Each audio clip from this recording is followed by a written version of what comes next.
Amerika Serikat dan Israel menolak dengan tegas permintaan Hamas untuk mengubah isi proposal gencatan senjata. Hamas menyatakan kesediaan untuk membebaskan 10 sandera yang masih hidup dan menyerahkan jenazah 18 orang yang tewas sebagai syarat untuk pertukaran tahanan Palestina yang ada di penjara Israel. Namun, Hamas juga menegaskan tuntutannya agar perang dihentikan dan pasukan Israel ditarik dari Gaza, yang menunjukkan bahwa mereka merasa terdesak dalam konflik ini. Selain itu, Hamas menuntut agar penduduk Gaza diizinkan melakukan perjalanan tanpa batas melalui penyeberangan Rafah dan agar pengiriman bantuan dilanjutkan.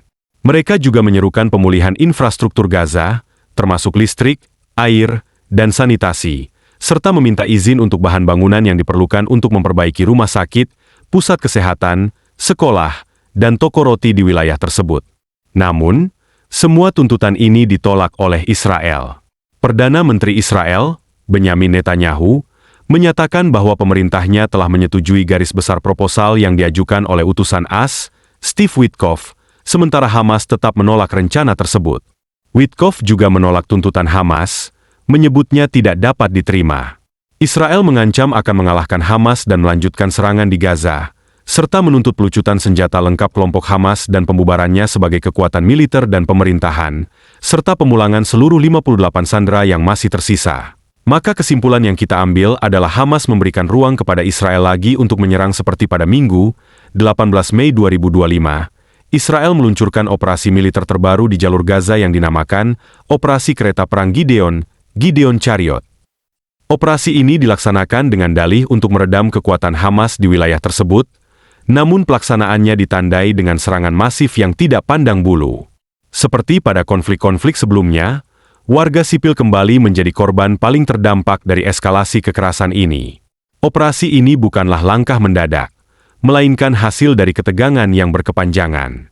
Sejak awal Mei 2025, Perdana Menteri Israel Benyamin Netanyahu dan para pemimpin militer telah menyetujui perluasan ofensif militer di Gaza. Rencana ini mulai terungkap ke publik ketika Israel memberikan sinyal persiapan untuk serangan skala besar. Secara resmi, pada Jumat, 16 Mei 2025, Israel mengumumkan pelaksanaan Operasi Kereta Gideon yang dijadwalkan dimulai 2 hari setelahnya. Saat hari peluncuran tiba, Israel mengerahkan pasukan dalam jumlah besar, terdiri dari militer aktif dan cadangan. Ribuan personel dilaporkan dikerahkan untuk mendukung operasi ini. Melalui akun resmi IDF di platform X, militer Israel melaporkan bahwa mereka telah melakukan serangan di 3 wilayah utama Gaza. Di wilayah utara jalur Gaza, fokus utama serangan adalah lokasi-lokasi yang dianggap sebagai pusat peluncuran rudal anti-tank dan fasilitas militer kelompok bersenjata. Sementara itu, di Gaza bagian tengah, operasi terpusat pada penghancuran jaringan terowongan bawah tanah dan gudang penyimpanan senjata. Di bagian selatan, militer Israel menargetkan fasilitas militer, titik peluncuran senjata, serta bangunan yang diduga dipasangi jebakan. Sebelum pasukan darat mulai bergerak, Angkatan Udara Israel terlebih dahulu menggempur jalur Gaza dengan serangkaian serangan udara ofensif. Serangan ini tidak hanya mengakibatkan banyak korban jiwa di kalangan sipil dalam waktu singkat, tetapi juga menyebabkan kehancuran besar pada sistem layanan kesehatan di Gaza. Beberapa rumah sakit yang menjadi andalan masyarakat dilaporkan menjadi sasaran. Di Gaza Utara, Rumah Sakit Al-Ada dan Rumah Sakit Indonesia terkena serangan. Sementara di Gaza Selatan, Rumah Sakit Nasr dan Rumah Sakit Eropa mengalami kerusakan serius akibat bom. Dari pola serangan ini, terlihat bahwa tujuan Israel bukan hanya untuk menumpas kekuatan bersenjata Hamas, melainkan juga untuk melemahkan infrastruktur vital di Gaza. Tindakan ini mengundang kritik dari berbagai pihak, karena sering dianggap mengabaikan prinsip-prinsip perlindungan warga sipil dalam konflik bersenjata. Kritik dari komunitas internasional terhadap operasi kereta perang Gideon segera mengalir, terutama dari organisasi kemanusiaan dan negara-negara yang mendesak penghentian kekerasan terhadap warga sipil. Serangan terhadap fasilitas medis menuai kecaman keras karena dianggap melanggar hukum humaniter internasional, termasuk Konvensi Jenewa yang secara tegas melindungi rumah sakit dan tenaga medis dalam situasi konflik bersenjata. Meskipun Israel berdalih bahwa fasilitas-fasilitas tersebut digunakan oleh kelompok bersenjata untuk menyembunyikan senjata atau melancarkan serangan, banyak pihak menilai bahwa pembenaran tersebut tidak dapat digunakan untuk melegitimasi penghancuran total terhadap layanan kesehatan yang vital bagi jutaan penduduk sipil.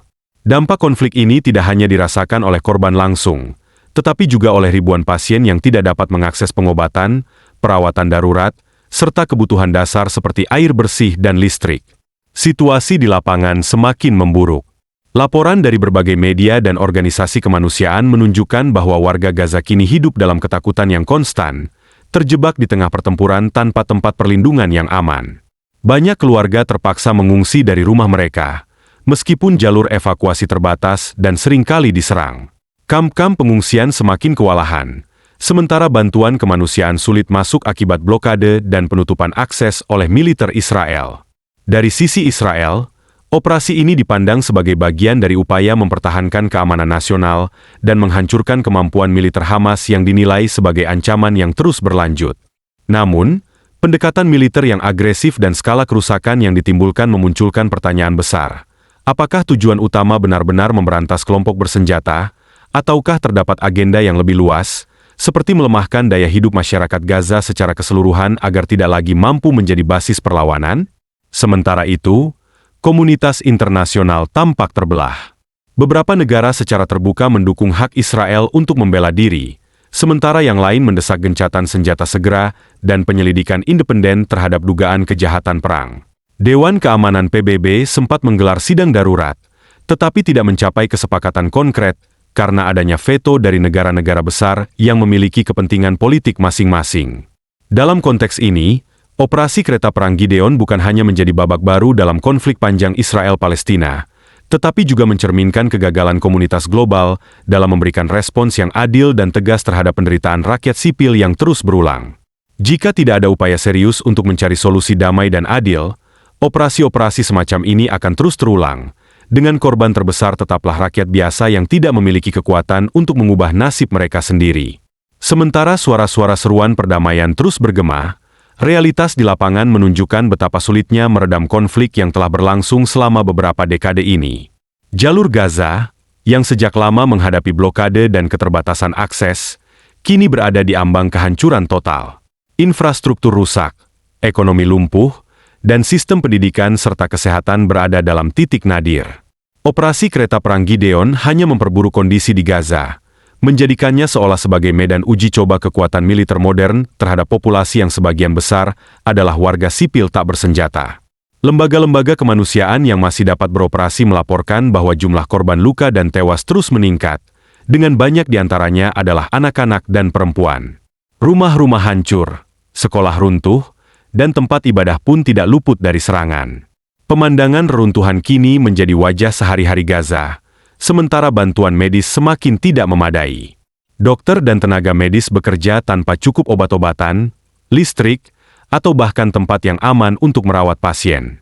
Dalam konteks geopolitik, operasi ini menunjukkan bagaimana konflik Israel-Palestina telah menjadi panggung tarik-menarik kepentingan kekuatan besar dunia.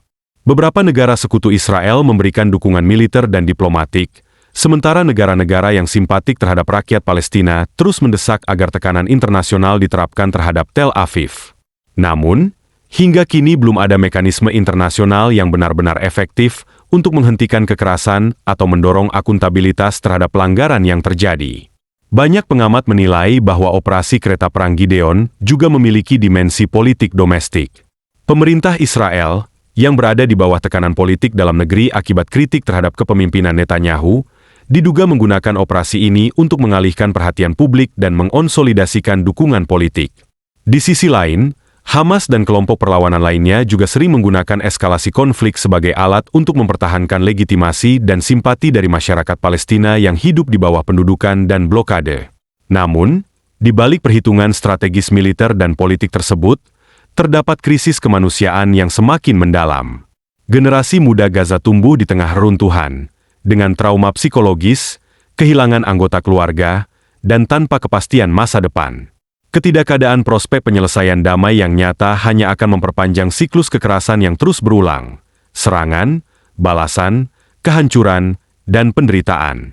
Operasi kereta perang Gideon menambah satu lagi babak kelam dalam sejarah konflik Israel-Palestina. Pertanyaannya kini bukan hanya soal siapa yang menang atau kalah secara militer, tetapi juga mengenai harga kemanusiaan yang harus dibayar oleh mereka yang tidak pernah terlibat langsung dalam keputusan politik atau strategi perang. Jika dunia terus gagal bertindak, Gaza bisa menjadi simbol bagaimana peradaban modern membiarkan tragedi kemanusiaan terjadi di depan mata tanpa penyelesaian yang adil dan bermartabat. Dalam pelaksanaan operasi kereta perang Gideon yang dimulai pada 18 Mei 2025, lebih dari 100 nyawa melayang hanya dalam satu sore. Jumlah korban tersebut hanyalah permulaan dari apa yang disebut sebagai perluasan operasi militer besar-besaran Israel di jalur Gaza. Serangan darat yang dilancarkan secara intensif menyasar berbagai titik strategis, tetapi kenyataannya, warga sipil kembali menjadi korban utama dari gempuran ini. Pertanyaannya kini adalah apa sebenarnya motif atau sasaran utama Israel di balik operasi ini? Setidaknya terdapat 4 tujuan utama yang ingin dicapai oleh Israel melalui operasi militer yang diluncurkan dengan nama Gideon Chariot. Pertama, Israel ingin menggelar invasi darat berskala besar untuk melumpuhkan kekuatan militer Hamas melalui konfrontasi langsung. Tujuan ini tampak jelas dari penyisiran pasukan ke berbagai wilayah, terutama yang diduga menjadi basis pertahanan dan pusat kendali kelompok bersenjata tersebut. Kedua, Israel berambisi mengambil alih kendali penuh atas wilayah Gaza yang selama ini dikuasai oleh Hamas, dengan tujuan mengikis pengaruh Hamas baik secara struktural maupun militer. Ketiga, strategi lain yang dijalankan adalah pemindahan besar-besaran penduduk dari Gaza bagian utara dan tengah menuju wilayah selatan. Langkah ini dilakukan baik demi keselamatan warga sipil maupun sebagai bagian dari penataan ulang kawasan konflik, meskipun banyak pihak menilai ini sebagai bentuk pengusiran terselubung yang dapat membuka jalan bagi agenda jangka panjang Israel atas wilayah Gaza. Keempat, Israel juga mengklaim bahwa operasi ini bertujuan untuk mencegah kelompok Hamas menghalangi distribusi bantuan kemanusiaan. Dengan menargetkan wilayah-wilayah yang dianggap digunakan untuk penyergapan, Israel berharap bisa membuka jalur aman bagi bantuan masuk ke Gaza. Namun, kenyataannya, serangan justru membuat akses bantuan semakin sulit dan membahayakan para relawan serta tenaga medis. Ironisnya, operasi militer ini berlangsung di tengah perundingan damai antara Israel dan Hamas di Doha, Qatar. Alih-alih meredakan ketegangan, serangan justru diintensifkan saat proses diplomasi masih berlangsung. Banyak yang menilai langkah ini sebagai bentuk tekanan politik dari Israel terhadap Hamas agar mereka mau tunduk pada syarat-syarat yang diajukan, termasuk pelucutan senjata dan pembebasan para sandera. Namun, tuntutan ini tidak diimbangi dengan komitmen Israel untuk mengakhiri serangan atau menarik pasukan mereka dari wilayah Gaza. Di sisi lain, Hamas menegaskan bahwa mereka hanya akan menyepakati gencatan senjata jika Israel menarik pasukannya secara menyeluruh dan menyetujui peta jalan menuju solusi permanen bagi Palestina. Mereka menilai ada upaya sistematis untuk membagi Gaza menjadi zona-zona tertentu antara zona militer dan zona sipil, serta menjalankan relokasi massal terhadap penduduk Gaza. Jika benar, ini akan menjadi salah satu bentuk perubahan demografis paksa yang bisa mengarah pada pelanggaran hukum internasional.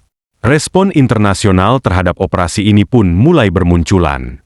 Sekretaris Jenderal PBB, Antonio Guterres, menyampaikan keprihatinan mendalam atas meningkatnya kekerasan dan korban jiwa. Bahkan Jerman, yang dikenal sebagai sekutu dekat Israel, juga mengungkapkan kekhawatiran mereka. Prancis mendesak pembukaan akses seluas-luasnya untuk bantuan kemanusiaan dan meminta agar kekerasan segera dihentikan.